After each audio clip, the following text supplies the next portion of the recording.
Good morning. Hi, good morning. How are you? Fine. I feel like I was just spying on you. Well, no, because it automatically let me join the meeting this for this one. I don't think you know what I'm talking about. What were you spying on me?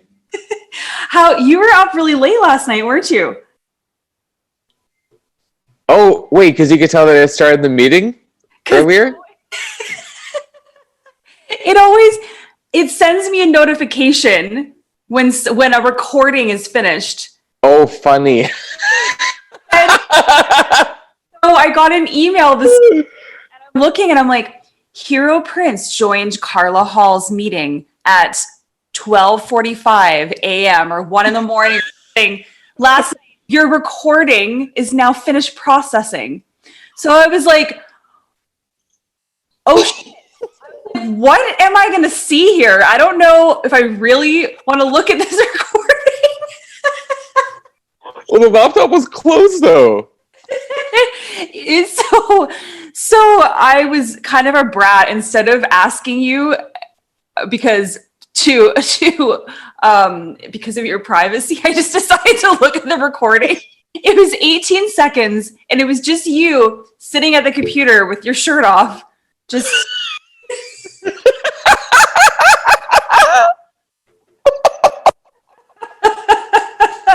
sitting. I'm so thank you for not having something incriminating on that 18 seconds of footage. Can you believe? As Jonathan Van Ness would say, can you believe? Can you believe? Right? Oh my god. Oh my god. So Did yeah, you save it? Please tell me you saved it. it's there somewhere.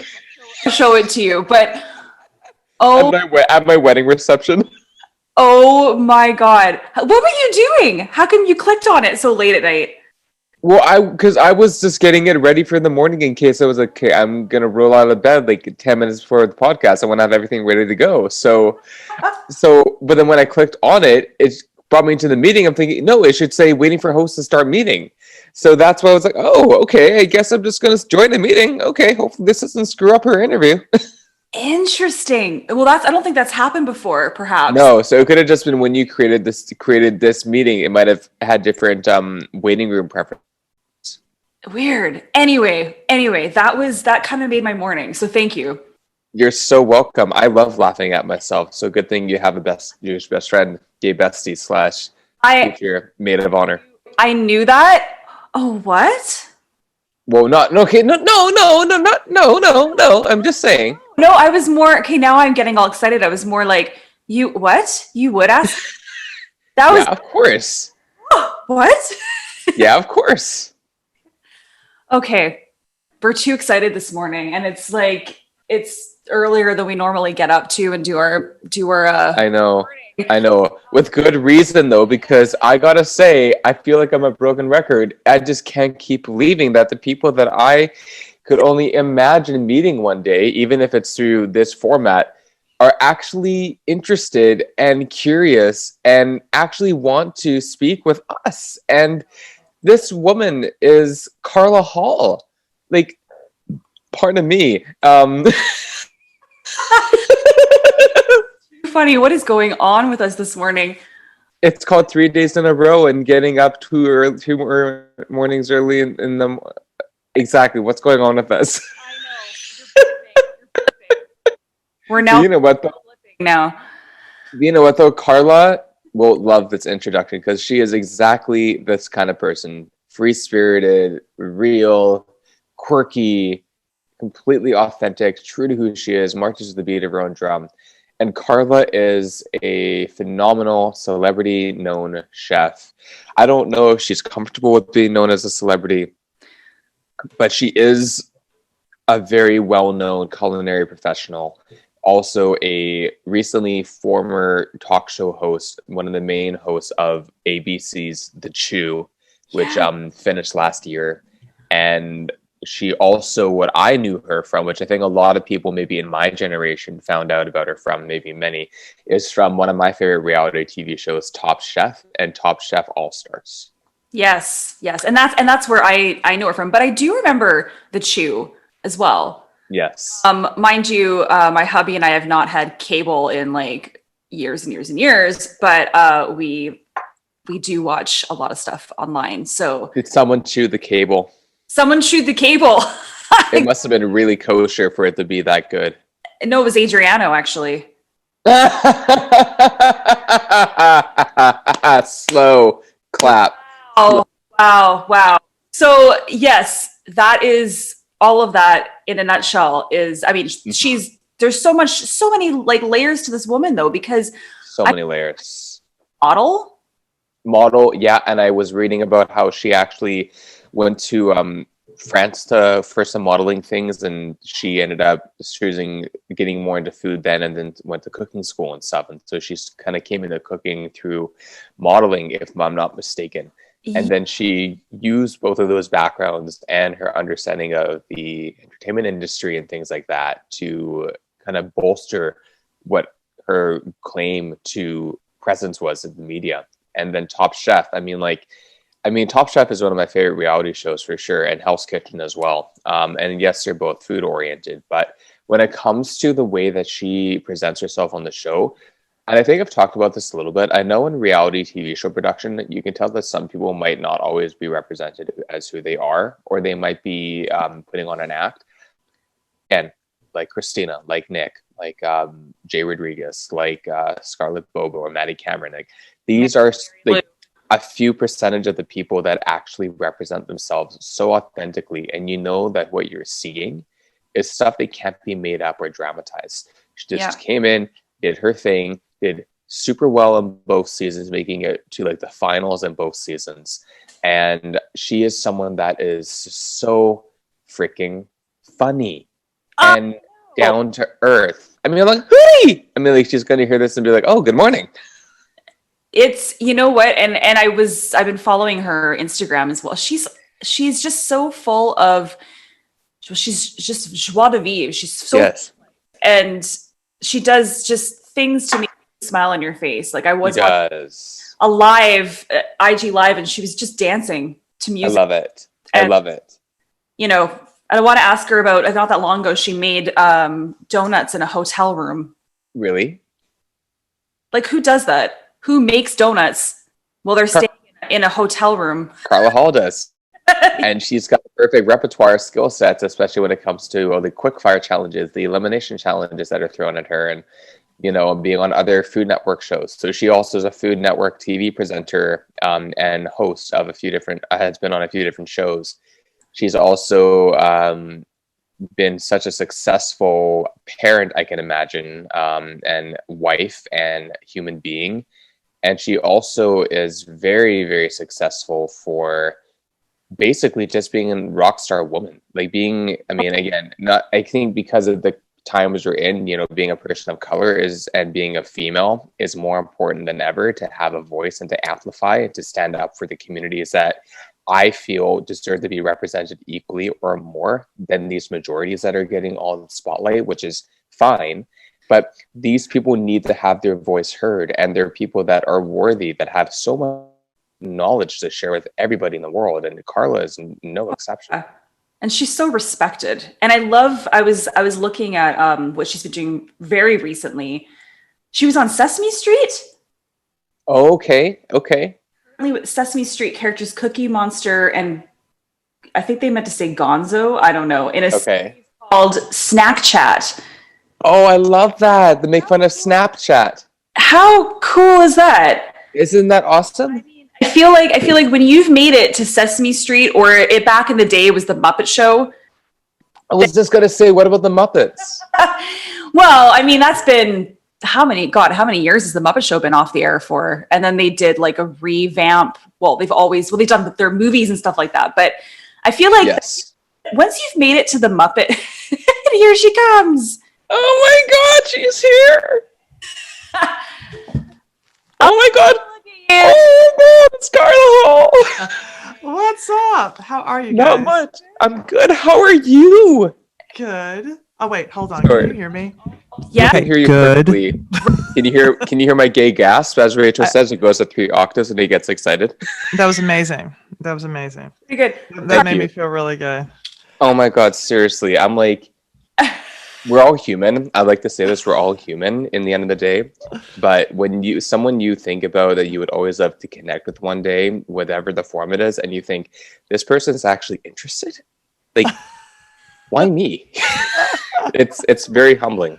Oh, that's so nice. Yeah. I love people. You obviously love people too. I love people, and I love real people. I put on lipstick Exactly. for you though. Oh, Girl, I put on my root beer chapstick. Not that I'm gonna kiss you, but just in case I wanted to taste good. Okay, can you change that to Dr. Pepper then, please? Absolutely. Let's make it Dr. Pepper because I've got a lot of spice. and do you still use Lip Smacker? Oh my God, if I could find it. Oh, by Bonnie Bell. Was that Bonnie Bell? I don't know, but It was I'm going Bonnie to just Bell. say yes. I'm just going to just say yes because we were introducing Carla. We were introducing you a little bit, and I was also going to say you have a podcast called Say Yes, and that's what I was trying to say before we had you pop on. But me and Rachel were both introducing you. Thank you so much for coming into our chat, kind of into our living rooms, I guess we like to say. Mm-hmm. And I can have this be anything you want it to be. oh my God, what would you like it to be? I don't know. I got bored with all of my different choices, so I just went back to green. You know, it could be Green's donuts. Oh my God, I love that. Well, Love that. Yeah. and I was just saying that just reminds me of your donut making in a hotel room, and I was like, who does that? Who does that? I mean, you do that, obviously. This woman does it. Like, anyway, And that was amazing.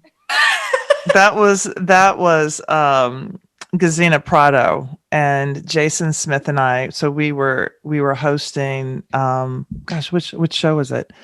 Best Baker in America. Duh. And so she was like, "I want to make donuts." We're like, "Okay." Yeah, we were cooking. We were seriously cooking in our hotel rooms. I love it. I love it. And I was just saying, just before you popped on too, it's just funny because I said, you've made it when you've made it with Sesame Street. Because Cookie? Okay. Okay, so Gonger? Okay.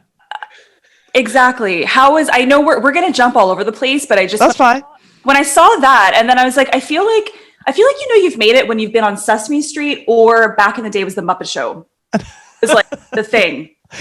So we had done, the Muppets had been to the Chew a few times, and I was super, super excited. And they gave us our own Muppets, and they told us that we were going to get to do the voices. And I was, oh my gosh, this is so exciting. I put earrings on my Muppet. And then they were like, actually, no, you all aren't professional puppeteers, so you will not get to do that. And I was so upset. I was like, no kidding. No. I was so upset. But then, I get it because they're so good. The puppeteers are so amazing. So when I got to go on with Cookie Monster, all of this was going on in my head because just like you're saying, Rachel, I'm like, oh my gosh, maybe I've made it. Maybe my voiceovers are okay. And maybe I really can play with Gonger and Cookie Monster like in a real setting. Yeah. So I was super excited. I didn't take anything for granted. I was so grateful for that. A little bit more. It's snack time, snackety snack, snack time, snack, snackety snack. Okay, I love it. I love it. Oh my God, and like how perfect taking like Snapchat and taking it into something that's actually relevant to kids. I mean, that's exactly what Sesame Street's about. It's brilliant. Yep, brilliant. And so when me and Rachel were introducing you and stuff, of course, I mean, I wish, part of me wishes I could say I knew you before Top Chef. Part of me wants to I want to know some before they were broadcasted in a way where it's like, I know you from this. It's like, yeah, you and everyone else. But of the generation that I grew up, of course, I was born in 92 and reality shows were my thing. So since that was, thank you. I'll take the word for that. I know. But competitive reality shows were my savior, basically, when I was 8 or 9 when Survivor came on, and then I just followed suit from there. So when Top Chef came on and then you came in earlier in the series, of course, 12 or 13-year-old me, it's like, oh my god, I love this person so much. And then you see them established from there, right? And so when I was reaching out to people for our podcast, I thought, who would I just love to have a real down-to-earth chat with, and that also my best friend and co-host Rachel would also love to chat with. And I thought, Carla Hall. You don't put the intention out there, you never know if it's going to come true. And then when you responded back and followed our podcast channel, I literally looked at Rachel by a screen because she's 5 hours away from me, and I said, "Hootie, who?" and then Rachel said, "Who?" Yeah, and she was like, "What?" I'm like, "Carla Hall," and then she was like, "Hootie." She was WHO. Yes, exactly. Anyway, so jokes aside, I mean, we love to chat with our guests and really pull the mask off of how they're perceived in the public eye, especially if they have a certain platform or presence that people might know them for. We sometimes get to or want to know a little bit about what they've done or like how things were behind the scenes, but we want to get to know the person, and that's what we really care about. And so depending on our guest comfort level, we'd love to get to know who they were from as early as they can remember. You know, like we all started out as babies and as kids and went to high school. And, you know, we all came to different places. And so whatever we read about someone is what we might see, but we love to get to know who they are. You know, really just all, well, I would say all undressed, but, you know, whatever, take it as you wish, you know. Well, you know, we are doing this on YouTube too. If it was just podcast format, I don't know. But anyway. Yeah. That would be a whole other group of people that we're asking to follow this. Yes, exactly. You know, it's funny. Well, two things. You talk about Top Chef, and when my friends saw me on that show, they were like, "Oh my gosh, you actually went on TV being who you are. Don't you want to alter that a little bit?" Because they're like, I'm like that person. I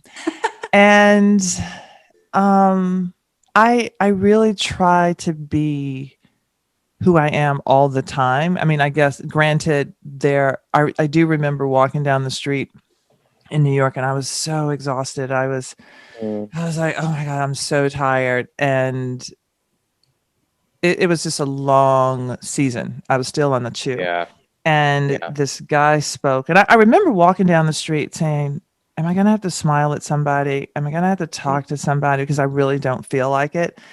Because I just want it to be honestly tired and look tired. Right. Yeah. This is when the masks are amazing. Yeah.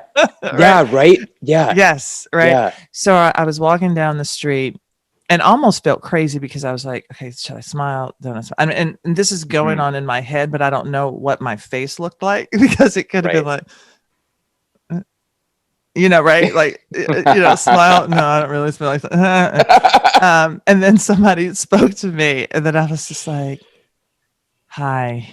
It was just like, he said, girl, I know you're tired, but I'm gonna speak to you anyway. It's okay. And I'm like, and in that moment, I felt so grateful for him allowing me to just be where I was, because that reminded, the reason my face was going, smiling and not smiling, I had been in a moment where I was tired and somebody came up to speak to me and I just couldn't muster any energy. And then they blasted me on social saying, I knew it was all fake.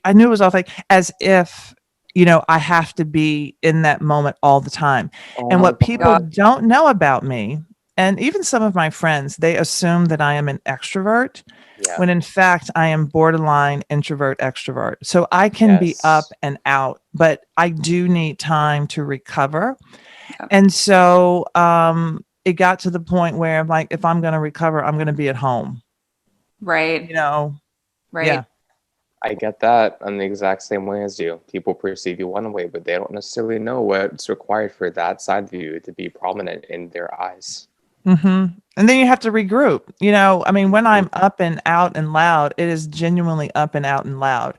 But I do have to come back and recharge. And I hear those types of stories a lot from those that are really in the public eye, and specifically those maybe like, you know, want to say comedians mostly, you know, and they're like, people just think that they're, I don't know who it was, maybe Andre, oh shoot, I forget his name, but someone told a story where, you know, he met someone and the guy's like, do your thing. Come on, do your thing. Like, you know, what's wrong with you? What's wrong? Yes. Yeah. Yeah. I did that to somebody. I did it to Wayne Brady. Oh, and wow. I didn't really get it. And I went in, so he was coming to the Chew, and I want to take this opportunity to apologize to him because I like Oh, him so much, and I think he is Me so too. talented and so yes. amazing. But the first time that he came to the Chew, um, I decided that I really need to geek out in the green room before I Mhm. geek out, Yeah. during the show. I just need to get that Yeah. energy out there.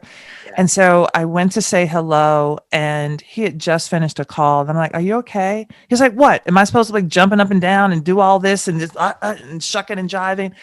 And I Yeah. was so taken aback that I was like, "Oh, damn." Still did not get it. He came out and I was like, "Oh, hi, how are you?" And I'm like, "Oh my God, I don't like him anymore." And then Uh, because I literally, and then I realized I just did to him what someone had done to me, and now I get it. And okay. so the next time I saw him, I can't even believe I'm telling this story. So the next time I saw him, I didn't mention it, but I was in LA. It was freaking hot. It was so hot, and I was smelling like heat. And he was like, "Hey, Carla, how are you?" And I'm like, "Hi." And I was like, "Gosh, I know I stink." And I went up in the bathroom, and then I washed off and did a little prostitute bath in the bathroom with some lavender soap. And I came out, and they were like, "Oh my gosh, you smell so good, like lavender." I'm like, I smell like your bathroom soap, but they just didn't want to say it. But every time I see, every time I see the three times that I've seen Wayne Brady, I think about that moment. I think he is so awesome, and he continues to be like someone whom I really, really adore. But I never really told him that I passed judgment on him that first time. Oh my goodness. Mm, Well, if okay. Wayne Brady's listening to this, And you want to come on the show? you know, well, we not that we're off tangent, but that's just it. It just now reminds me of like I don't know if you saw the new Britney Spears documentary from. I don't know why I'm not. I don't mean to roll my eyes, but it's just I'm rolling my eyes because that's just what society does to people. It's horrible, Mhm. Mhm. right? And so with that being said, so how many years ago was that now that you felt quite burnt out at that time? It was, let's see, the Chew went from 2011 until 2017. And it was really the first couple of years, like 2011, 2012. And the reason it was so hard, and a lot of people didn't realize it, I didn't know how to be a host. So Mm. I'd been on Top Chef, twice. And they were like, "Oh, yay, you've been on television." Yeah, I was on television competing. I was myself. I was cooking. I was in my zone. And the Yeah. cameras just happened to be there catching whatever I did. I didn't have to Mhm. perform. I didn't have Yeah, to exactly. host. And so being on a show where you're hosting is a completely different muscle. And so it took a lot of effort. And I remember just having this thing with the producers because they were trying to help me be myself, but not my true self, but the self that they Yeah. thought was me. Mm. And it just, and I'm a Taurus, and so I'm a little stubborn, and it wasn't Mhm. feeling right. And so I would get home every day exhausted because I'm trying so hard to to do what they thought was going to help me, but it was just Yeah. exhausting me. Wow. And um and so after doing that like for months on end, because we filmed initially 45 weeks a year. So Wow. it was on, right? Wow. Wow. And it was just exhausting. And Wow. so at the end of a season, I would just be ready to just pass out. Yep. Absolutely. Yeah. And did you film every day, like because it was a daily show, like 5 days a week? We did 4 days a week. Yeah. And then eventually we did Tuesday, Wednesday. Yeah, we did eventually we did 3 days a week, but sometimes on special occasions we would do a Monday show, like after the Oscars, after the Super Bowl, Sure. right? So that we Sure. could have that live conversation. But that was at year 7. But years 1 and 2, I mean, it was on. It was a lot. Wow. Wow. So when you came into years 3 through the shifting of the show not being on the air, was there a point in time where you expressed yourself and said, I'm not feeling I'm being able to truly express the part of me that I want to express? Like, was there a point in time where you shared your voice in that way, or did you adapt and Yes. kind of just go with it? Yes. Common question. Common question. Great. No, that was a great question because I Yeah. think also as a woman, a lot of times we try to deal but I believe that frustration is the ability to do work. So it was season 3 and I had I'd been seeing a media trainer whose idea was Clinton Kelly, because Mhm. the guys had already gone through media training. Daphne and I had not, Okay. So he was like, "How about a media trainer?" I mean, imagine that, right? So we I saw a media trainer and I thought I was, I'm in it. It's just awesome. I went to the beginning of season 3. They were like, Carla, we're going to have you host a game. And I'm like, oh my gosh, this is amazing. I've always wanted to host a game. Clinton's got to host the game. I mean, I was cooking and Clinton got to do everything else. He got to do crafts. He got to host the games. He got to Nice. have fun, basically. I was like, I want to Yeah. do that. I want to do it too. So first show, season 3, when we're going through the rehearsal, they were like, Carla, you're going to get to host the game. And I went through this whole thing. And at the end, they said, oh, I'm sorry, Carla, that was supposed to be Clinton. Oh. I felt sucker punched and just in my gut. And I was like, oh my God. And it really was emotional. And Yeah. as much as I wanted to cry, I refused to cry in front of anybody. But when I got to my dressing room, it was like the emotion of that, like thinking, oh my gosh, I've gotten better. Here, they're letting me do this. And then it's like, oh, I'm sorry. That was a mistake. So there's a series of little things like that were happening. Mhm. And I just said, I was so frustrated. And like I said, frustration is the ability to do work.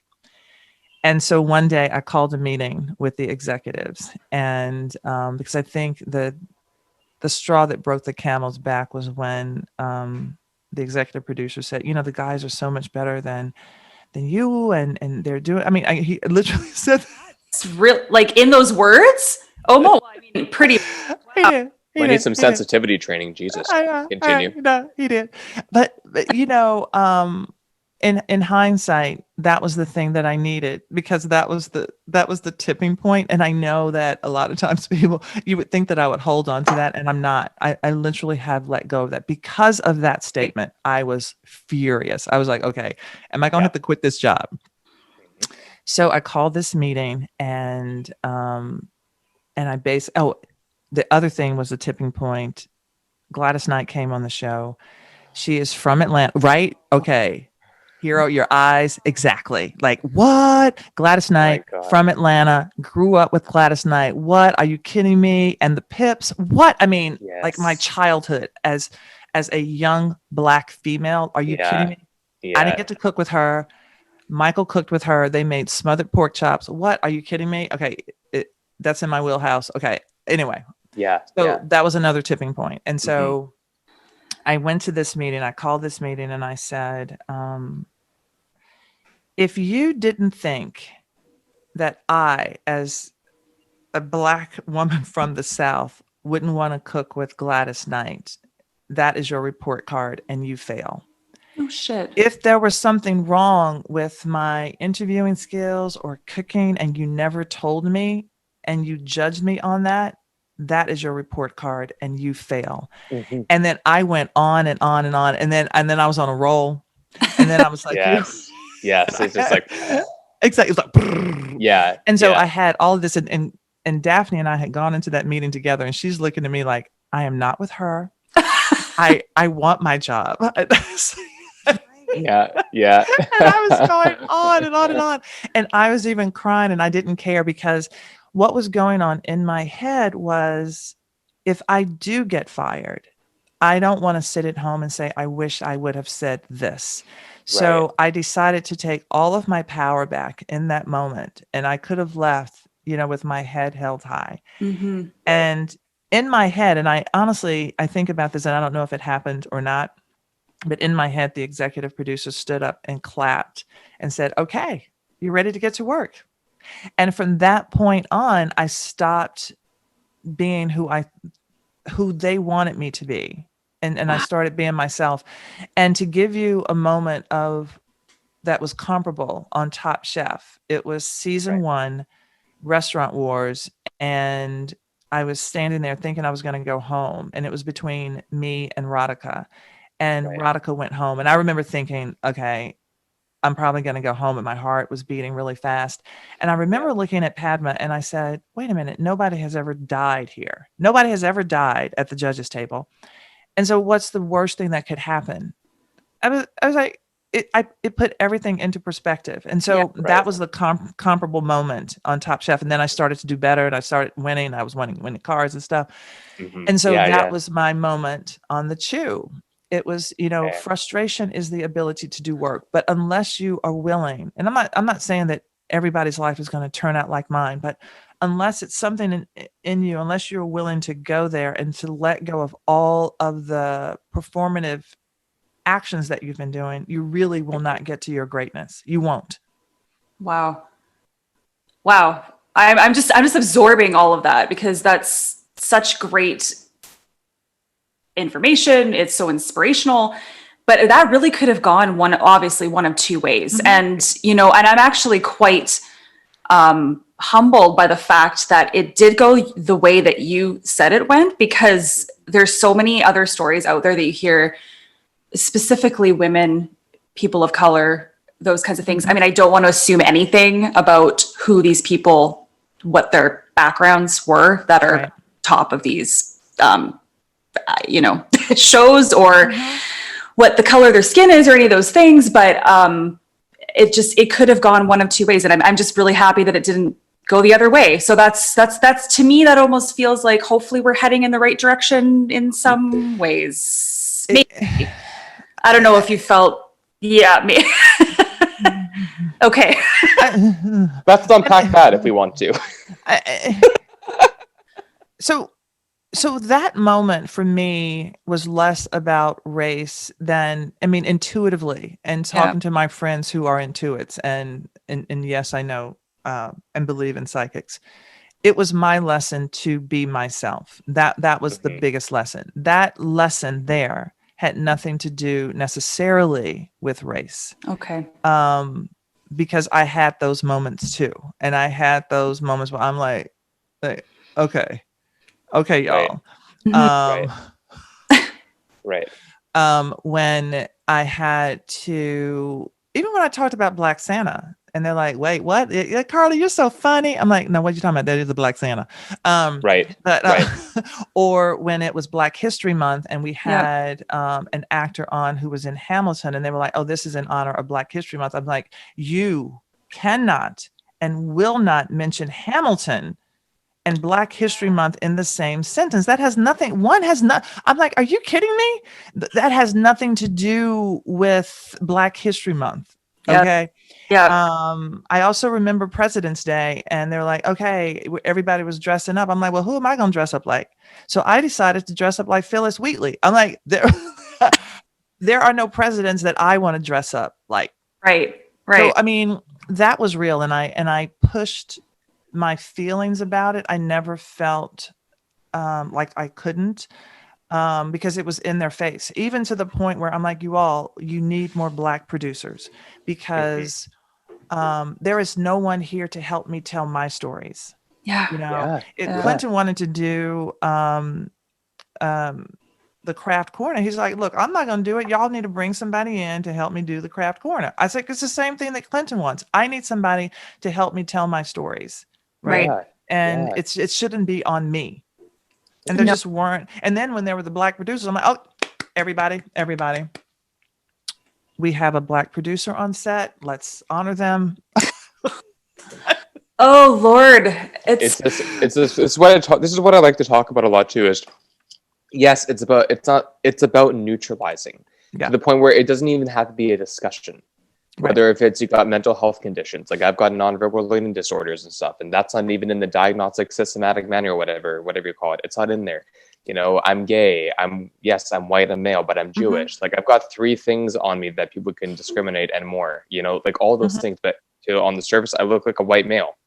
You know, Yeah. that's the point of our podcast, is that we take the mask off of the things that people assume, and they have no right to assume, nor do they have the right to regulate, because you don't know what you're getting behind it. And that's why we have these conversations with real people who are doing real things for these And I exact think reasons. that, but to your point, as soon as you say it, as soon as it's out there, whenever you hide or feel like you can't say the thing, and there's a way to say it. I mean, I use Sure, of humor a course. lot to be able to say the things that I really want to say. Yeah. That's just how I do it. Somebody else will do it very differently. But I remember being at a big meeting with the head of ABC Daytime, and I said, I have a question. And I said, well, if you say that based on the numbers and research that the people who are watching daytime television are mainly Hispanics and people of color, why is that not reflected in not only the producers, but also in the stories that you're telling? Because it is your opportunity to say, I see you and I care about you. And so when you diss that, when there is a disconnect between the viewers and what you're putting on television, you're saying, I don't really care. And so that was the big question. And so and this was, gosh, this was years ago. So the things that are coming out now, I think that people are starting to speak up, because if I don't tell you how I feel, I can't I'm not saying I can't blame you, but I'd rather take my power back by knowing that I brought this up and you cannot unhear it. It is up to you what you do with the information. Yes, it's true. Yes. Yeah. No, it's true. So thought-provoking. Just a lot of moments here. I just have to I'll have to listen back to this episode and just absorb everything. You mentioned about growing up in Tennessee. Is that correct? Yes, Nashville. What was, Nashville. I've always wanted to go to Nashville. So I don't know if you knew this, but we're Canadian. I see or hear a boat. Okay. Really? Yes. Yes. We need some, if I may say, we need some soul in Canada, especially in the Pacific Northwest. I'm just saying. So anytime, you are welcome, Carla. You are welcome. I feel like I've had more soul in my life because my partner is from South Africa, from Mozambique and Zimbabwe. And so I've had tons of soul since he's come into my life. So he's freaking out right now in the background. Like, oh my God, you're talking to Carla. Oh my God. I went to Mozambique. It was an amazing trip. I went to Mozambique. I was disappointed at the airport in South Africa. It felt like Disney World, but I'm sure that, and I had some friends in Joburg, but I didn't get a chance to go and meet them. But I was like, wait, why does this look so much like a version of Tarzan? Okay, but anyway, let's just move on. Okay. That's hilarious. I can't wait for him to hear that later. That's going to be great. But as Rachel was mentioning, though, Tennessee, and we would love to know more about whatever you're comfortable sharing. Of course, I mean, open book, and no tea, no shade. But what was it like growing up as a kid, as a teenager? Like, talk us about through that in ways that you want to share. So Nashville, we lived in the city. I went to an all-Black Catholic school. In Nashville. I mean, really small classes, like 30 people. And I lived in a Black neighborhood. And then we just moved. At 12 years old, we had somebody break into our house, and my mom was like, okay, we're moving. And we moved to a white neighborhood where I was my sister and I were the only Black people, and then there was a woman, a girl. There was a family from Iran, and so it was. I don't even know if it was jarring. I had a really good friend. Her name was Karen, and her sister Kim, and they had never really been around Black people. I remember Karen invited me to her house, and later on, I heard that Kim was like, "You're gonna invite the Black girl over to our house," and so they hadn't been around Black people, and I was the first one, but we were really good friends, and I thought we were really, really close not until we continued to be friends, because I don't know. I don't think I knew how not to be her friend. I didn't know. I don't hold on to things. I don't hold on to like situations and pain. Yeah. But there was this guy who was a bully, and he was yelling at me. He just decided to throw rocks at me, and then he spat on me. And I I, I was 13, and I was shocked. I honestly didn't know what to do. And this was somebody who lived in our complex. Yeah. Oh my God. It was crazy. When I was in Tampa, when I was in, and I remember walking down the street and being called a nigger, and I was like, whoa. And I remember turning to the guy who was next to me, who was dark skinned. I'm like, oh, why would they say that to you? That's how much I didn't think they were talking to me. I was like, Excuse me? why would they say that to you? I mean, that's how jarring this kind of thing is. I mean, when I was growing up in Nashville, Nashville was about, I want to say, 20% Black, but most of the Blacks were in a neighborhood. But this is also a city that had Meharry, which is a Black college and medical school, which my grandfather went to. He was a doctor. You had Fisk, you had Tennessee State. So you have all of these Black universities. So there were a lot of Black professionals in Nashville. Okay. Yeah. But to be called a nigger, or to be in a summer camp, and my sister and I were 8, and we were the ones who were asked to always sweep the floor. And my mother's like, why are you all always sweeping the floor? I'm like, I don't know, Mama. I don't know why we're always asked to sweep the floor. And I remember it being a cement floor that just never seemed to get clean. It was just always dusty. That's my only memory of that. I asked my sister if she remembered. She remembers nothing. She has no memory about anything. So I don't have anybody to talk to about it.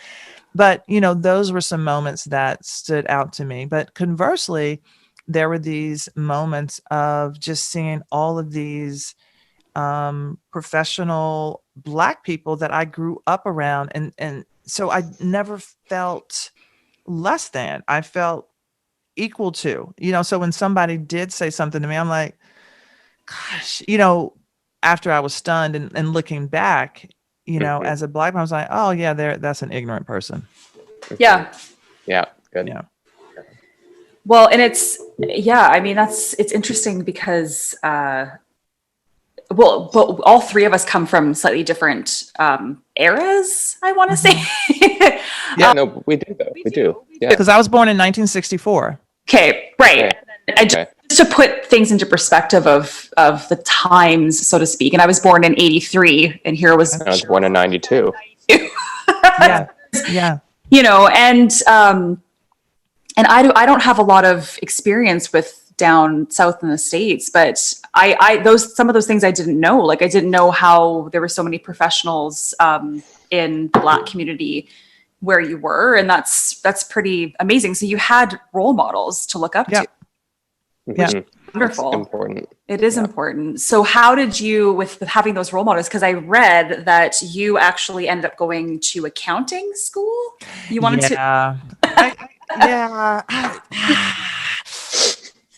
Yeah, I did that. So I wanted to be an actress. I did theater from 12 to 17, and I saw my first Broadway play at 11. I was like, oh my gosh, this has changed my life, because I was painfully shy when I was a kid. And so my mother put me in the theater. She's like, okay, this is something that she likes. And so I became like that person. I loved it. And I think theater saved me, because when people are teasing me about being quirky or weird or whatever, I'm like, oh, that's a good thing, because that means I am being myself, my authentic self, which was, for me, that was a really great thing. Yeah. Then I didn't get into Boston University. They were going to defer my admissions. and I found it to be one of the biggest rejections. And so I really liked my accounting teacher in high school. So I said, okay, I'll major in accounting. My sister was going to Howard University, and I said, I guess I'll go there. And then I applied, I got in. And Howard University has a really great fine arts program, Okay. but I had already Mm. felt the rejection from Yeah. Boston University. So I didn't do fine arts. And that's when I ended up in accounting. And by the way, let me just tell you about Howard University. So so that's where Kamala Harris went. And when you look in the yearbook, I am literally on the same line as Kamala Harris in the yearbook. Cool. Everybody's like, did you know her? No, I did not. I don't remember her. I mean, everybody's like, you know Kamala. I said, I could easily say I did, but I don't. And I don't remember her at all. And all of my friends remember her. I'm like, I don't remember her. But Interesting. anyway. Interesting. A far cry from like you think accounting to what you're doing today. It's so fascinating. When I read that, I was like, but it sounds like, I mean, that's kind of what you were surrounded by maybe growing up. Yeah, professionals. And but not only that, it also gives people a window into how I think. Like I love puzzles. I love and even though I come across very artsy, because I do love art, I love mixing prints, but I walk around looking at the patterns of things. I mean, and I guess patterns are really numbers. And if I look out the window and I see trees, I'm like, oh, the shapes make patterns, and then the needles. And I'm constantly looking at how things fit together in the patterns. And so when I am doing a puzzle, and this is really interesting. So the other day, I mean, like a few months ago, I had a puzzle party over Zoom with some friends. Oh, cool. And Amazing. they don't do puzzles. And so we all ordered the same puzzle. One's in Atlanta, one's in Chicago. I was in Nashville at the time. And I'm like, okay, let's do this puzzle. It was 350 pieces. I had finished the puzzle in like 20 minutes. And they're like, oh my God, my puzzle's broken. I don't know what's happening with my puzzle. I'm like, what is happening? It took one of my friends 2 hours to do this puzzle. I'm like, in what world does it take 2 hours? But it really is about how someone thinks and how we put things together. And that's how my brain works. So my brain actually works kind of like a numbers person engineer. Yes. I just happen to be doing these other things. So yeah. Well, and also for the introvert in you, that's probably quite a lovely thing to do, because I love puzzles as well. And I'm also like on the cusp of like both. So if I don't get my me time and I get my downtime, I live with a lot of chronic anxiety. So if I don't have something to kind of keep my mind out of the picture and keep my fingers busy, then right. And look what Hero's doing. Yeah. He's got putty that he, it's just, what we do. Yeah. But yeah, and then something else. I know we're flip-flopping, because I'm like, how much time do I have with you? You are a fit, badass woman. Holy shit. And a yogi too. Thank you. I know. Oh my God. Yes, queen. I would like to award you our Getting Juicy mug that I'm drinking out of. I love it. Yes. Yes. So, like, have you always been into fitness? Because I saw you doing pull-ups. Yes. What the heck? Shoulder stands on top step on your yoga mat. I was like, yeah, she's a yogi. Yes. So my husband actually is a yoga instructor, and he quit. He used to be an attorney, so now he does yoga full time. And and I'm just so proud of him, because I was like, okay, dude, you hate this job. What are you going to do? Anyway, but I'll come back to that. Wow. So, I ran track in high school. Me too. Oh my God. Okay. What were your events? 100, 200 meter dash, always last place. Okay. You didn't have to mention that. Nobody was going to call you on that. You didn't have to. I was. No, I'm just kidding. Participation ribbons are underrated. So I ran the 800, the 2 mile relay, and then I also did the high jump.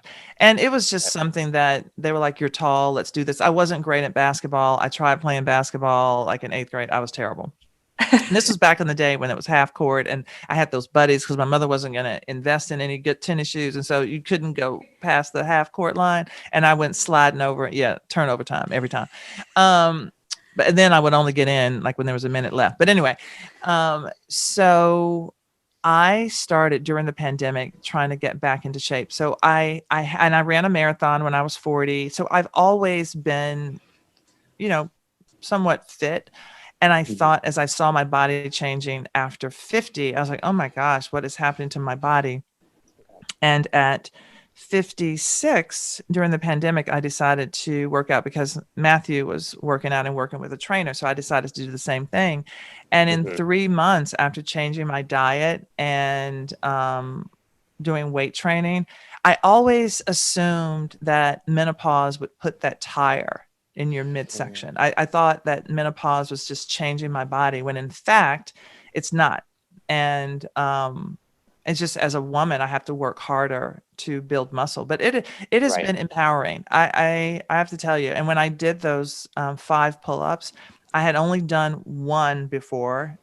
And this all happened in the last 6 months. Phenomenal. Well, I got from a woman's standpoint and somebody who's nearing her 40s and already freaking out about that. That's very inspiring. So thank you for sharing that. And I think there's a misconception perhaps with those that cook or those who are in that industry that it's maybe harder to be fit, or that that doesn't really correlate. But have you ever had have you always, I don't know what I'm trying to ask here, but has it always been hard for you to kind of find that balance, or? I've always been thin. And so people will say never trust a skinny chef, but I also feel like I don't want people to judge their bodies based on my body, because every body is different, right? And so when people are like, what do you do? I'm like, it's genetics. What can I tell you? It's genetics. Yes. However, I do feel as a chef and someone in food that I have a responsibility to teach people how to eat that serves their body. And I think that there's been too much emphasis on the celebration meals. I honestly think that even on television, we celebrate fatty foods and sugary foods, and there should be more of a balance. And so I really try to, that was what my last cookbook was about. Yes, there are celebration dishes in soul food, but nobody thinks about soul food being all of these amazing beans and greens and all these vegetables, right? And all this indigenous food from Africa. They're like, oh, soul food's going to kill you. Black people included, they think that too. And I'm like, it's not going to kill you. So why is it that something that is linked to your heritage, what kind of twist and fate would it be that you're like, my food's going to kill me? In any culture, if you eat the celebration dishes 24/7, you're going to die of something. Right? Okay, and no offense, the Jews know that deep fried donuts, deep fried potato pancake latkes, like we would be screwed for life. Right. Just gonna say that. Yeah, there's like the fried food during what is it? We were talking about that Hanukkah, I guess, and Passover too, though. Yeah, and it's absolutely. But they're the celebration dishes. They're not meant to be eaten every day, and so I think I'm just here to remind people that soul food is that too. You have everyday dishes and celebration dishes. Absolutely. I totally agree with you on that. And one thing I was curious about as well, in terms of your journey to becoming in the culinary field, I think that I read, and correct me if I'm wrong, were you a friend of yours was modeling or kind of doing stuff with modeling, and they kind of said, come to a photo shoot, or come join me. And then you kind of got entrenched in that, but then that's what led you to Europe and Paris, and then you went to school in Paris. Is that correct? So I went to, I started modeling, quote unquote, professionally when I went to Tampa, and I was an accountant.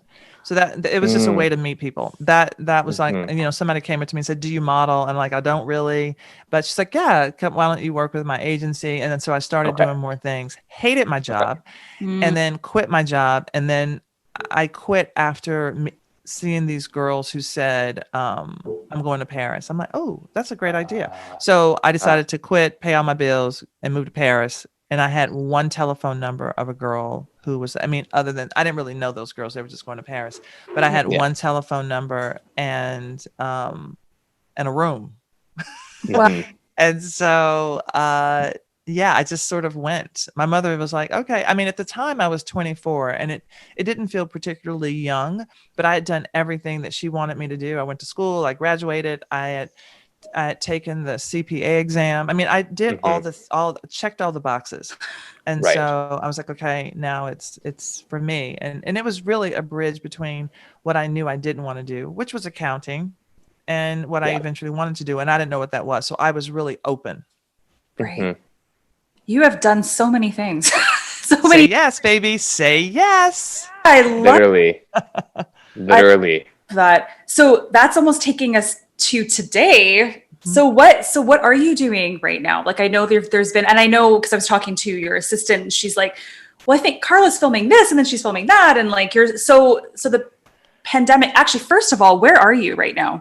So right now, where am I? Atlanta. I just got here yesterday, so I had a switch. I was in Asheville 2 days ago. Then I was in Grand Rapids. Wow. So our house is being Wow. rebuilt. So we're just being nomadic. So Matthew and I decided to just go and stay 3 to 4 weeks in places where we know people and we can be local, and we rent Airbnb houses, and that's what we do.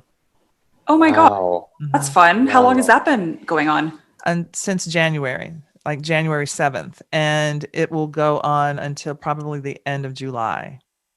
Wow. Interesting. Mhm. Wow. So it leads me to ask, amidst a pandemic, and even if you're doing everything safely and soundly, what is that like in terms of seeing different communities within the United States, different cities and states, etc., and the people? Like, do you notice any differences between the places you're staying or where you're living? Ciao.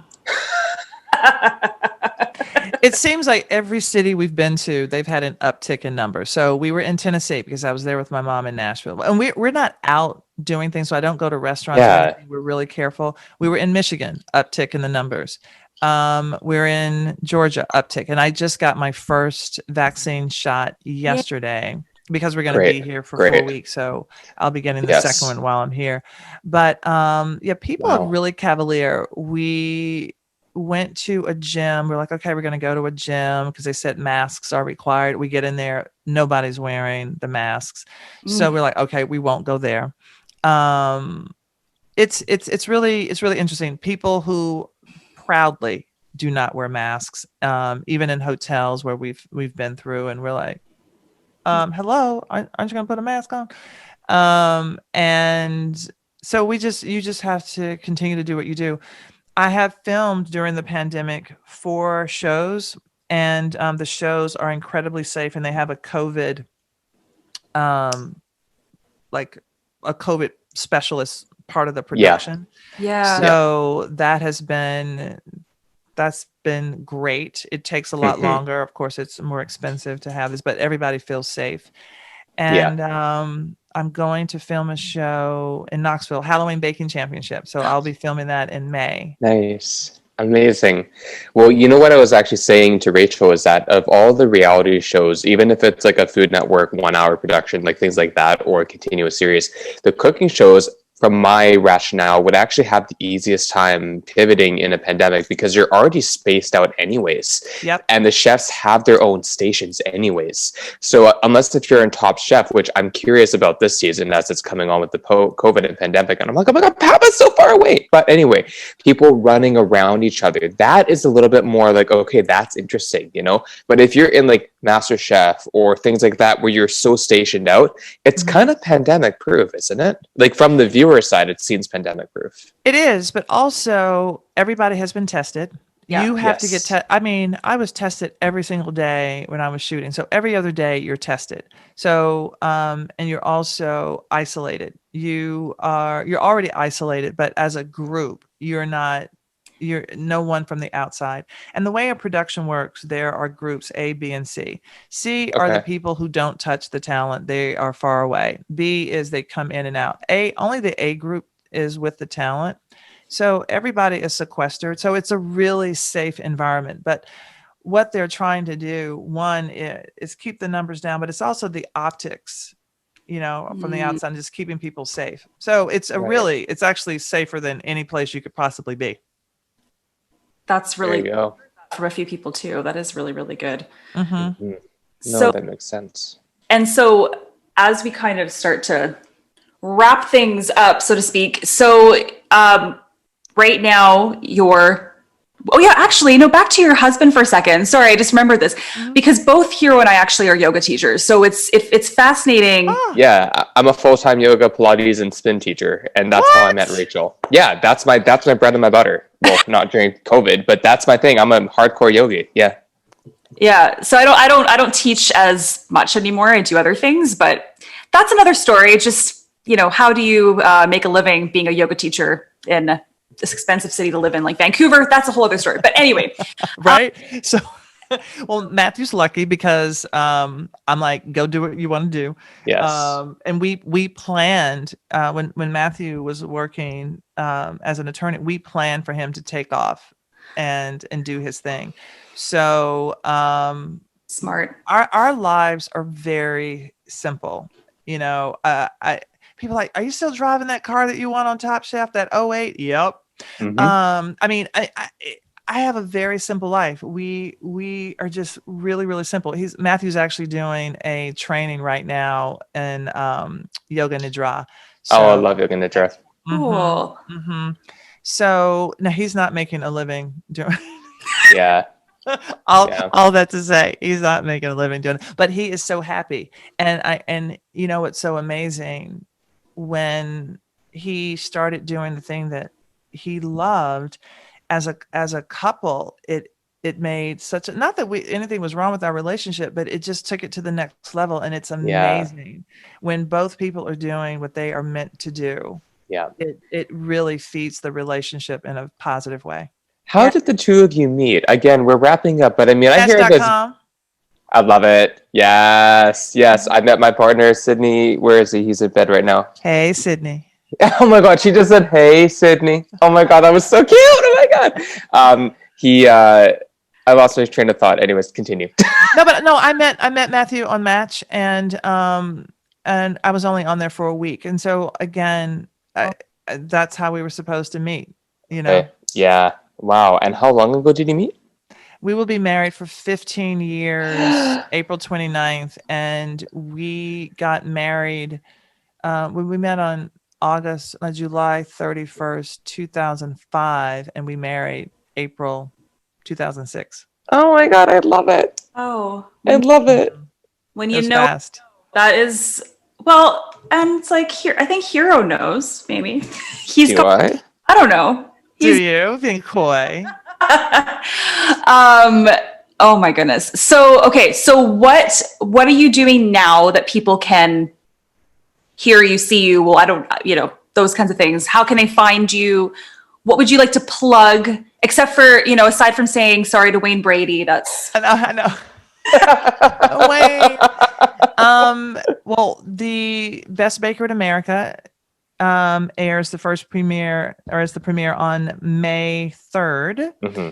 I have the food on Gold Belly, which you can get my hot chicken and the mac and cheese and cornbread and pound cake and the oatmeal cookie sandwiches are so good, and the kava bars. Oh my God, yes.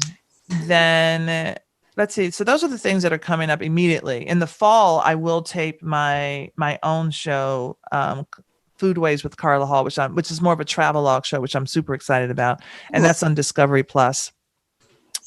And let's see what else. There's some other things. Look, if I'll tell you. You're on Insta, so I will be like, oh yeah, I'm doing this too. I love it. I love that you reached out to me on Instagram, and then you were surprised that I wrote back. I was like, didn't you reach out? No, I was kidding. I was so genuinely, I don't know if it's because of my history, my life, and what I've been through. I just never expect anything. I never do. It's like you set the intention, you put the frequency out there, the love out there, and all you can be is, all that can happen is that someone doesn't see your message. Yeah. That's simply it. And again, as I said, even if I learned about you from Top Chef, you are no shade to any of the other Top Chef contestants. There's a lot of incredible people on that show. you are my favorite. Absolutely. If I think about real people that I would want to meet in real life and that I could have a real, kiki with and have a genuine connection with, I'm just like, it's Carla Hall, like literally. And I got to say, even though it's one moment, there was that one moment, I think, when you won that car and you just lost your shit in excitement. And I was just like, and you're like, and I just remember that I'm thinking, I want to hug this woman so badly. I want to be her best friend, and the fact that, whatever, how many years ago that was, and now like younger me and current me is here. It's like anything's possible. Yeah. Anything is possible, It's pretty, especially during a pandemic where things can be a little bit challenging. And I mean, not that it matters, but you have no idea how grateful I am to have a connection with you, even if it's just for an hour. You really have made an impact on my life. Well, thank you for saying that, and you're so welcome. And I'm going to receive that. A lot of times, people are like, no, I will receive it. Thank you. Thank you. You're welcome. I think that during the pandemic, everyone talks about how hard it is, and I truly believe that there are no mistakes in the universe. And I have learned so much about myself. I've learned new skills. I mean, even doing my podcast during the pandemic and learning how to set that up, learning how to self-shoot, so there have been so many great things that came out of this, skills that I wouldn't have had. And I think that if you allow yourself to say, okay, let me get out of what I want it to do versus what is, then the world opens up to you. So I'm so glad that you set your intentions, and I'm so glad that you all asked me to be on. This was really great. A little bit clapped. Thank you so much.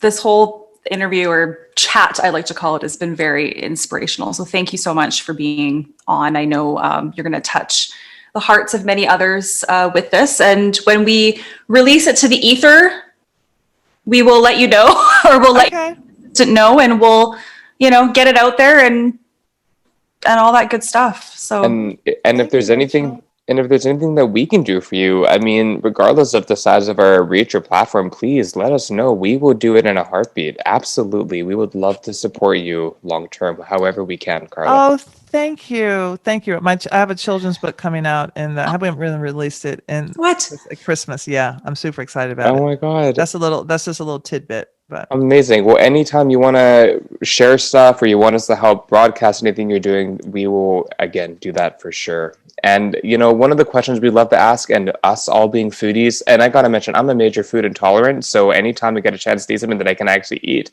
I am so happy. If you were a kind of juice, what would you be and why? Ooh. Okay. I love a good pucker. I would be passion fruit. Sweet and tangy. Oh my God. It's my favorite bubble tea. Oh, passion fruit. Yes. Love that. Oh my God. It's a new one. I like when we get new ones. That's a new one. Awesome. All right. Well, thank you, Carla. You have an incredible day where you are, and we will be in touch with you very soon.